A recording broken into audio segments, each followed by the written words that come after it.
Hello, welcome back to SideQuest Stories. So we've got some good news and some bad news in this update video. So I'll get the bad out of the way first. As those of you following the Final Fantasy VII Remake series will already know, I've been having some major technical issues with the setup that I used to record from consoles, and that's any of the consoles. I've tried several workarounds to no avail. Unfortunately, the proper solution is rather costly. It's a new monitor, and if I get a new monitor, I'd like it to be a good one, and that won't be for a little while, that'll be a few weeks. So in the meanwhile, what can we do? Well, there's nothing stopping me from putting out further episodes of F7 Remake, so yeah, that series will continue as usual. The two Zelda series, however, will be put on pause until I can get a monitor. Yeah, a few weeks. I would like still to be getting a decent variety of content out for you though in the meanwhile, so I'm going to be doing a short game playthrough in parallel, maybe a couple, something like Journey maybe. I think that's something like 4.5 hours. Anyway, there is good news. There have been some significant improvements here at SideQuest Stories. What I'm sure you'll all appreciate is that the creaky chair is gone. Hey. That thing was a nightmare to get out the room, but it's gone. I've also upgraded from a Stream Deck Mini to a regular 15 key Stream Deck. The advantage there being I'll be able to set up some more shortcuts for OBS. It means less time editing, more videos going out. Hopefully some more flavour added to the videos as well, as I can get some live shortcuts going. The Explorer guitars for Guitar Hero are also now wall mounted and taking up less space. It's a little bit chaos in here, as you can see, with cables everywhere. But back to the topic of monitors. I've wanted to improve the monitor setup in here for a while. I was stumped how to get around the fact that it's a custom fitted desk. No back to it to be able to clamp a monitor arm onto, and I know that's sort of standard now. For to be able to get your arm, get the monitor so you can get them tilted correctly for ergonomics. Because this one I've got OBS on, it's sort of a really low angle. It's not very good to be looking at that one. The one in the middle's alright. But it's also cable management. So I've got a week off work coming up and a grommet saw drill bit.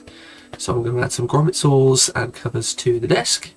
That'll not only allow for installation of a double monitor arm, but also it will just make the cable management so much easier, because at the moment it's just I find it a nightmare every time I go to change anything, and that's why you end up with things like this where something goes wrong and it takes me a couple of days before I even know that I can't fix it.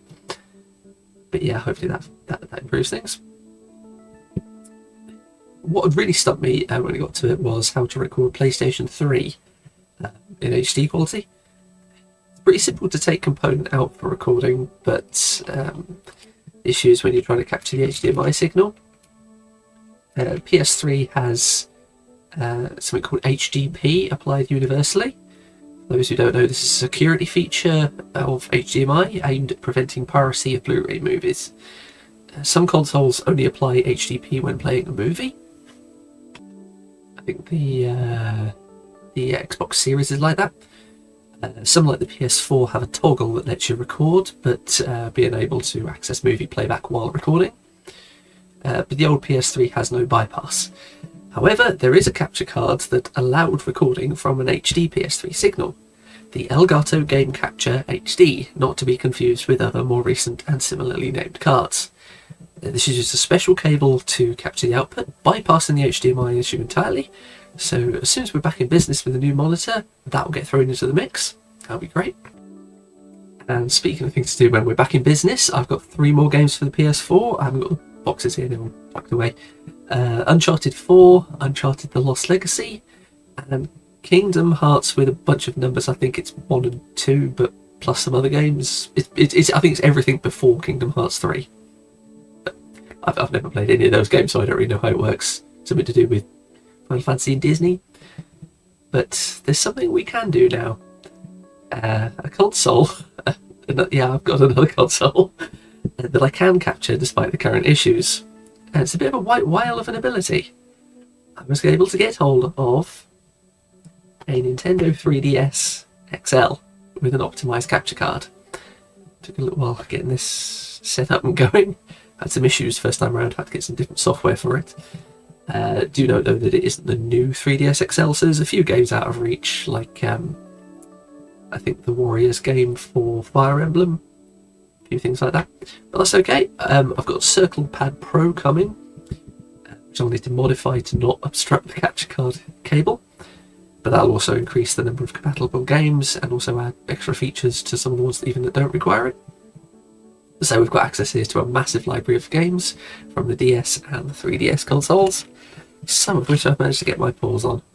So tomorrow you will be getting the first episode of a short game on PC, and then we'll be diving into Professor Layton and the Curious Village. So if we finished the short PC game before the Monte situation is resolved, I'm going to check out something else as well, maybe True Stalker. But I hope the good news counteracts the bad, and we're on the 29th. I'll get this all set up. I'll be back to you soon. Cheerio.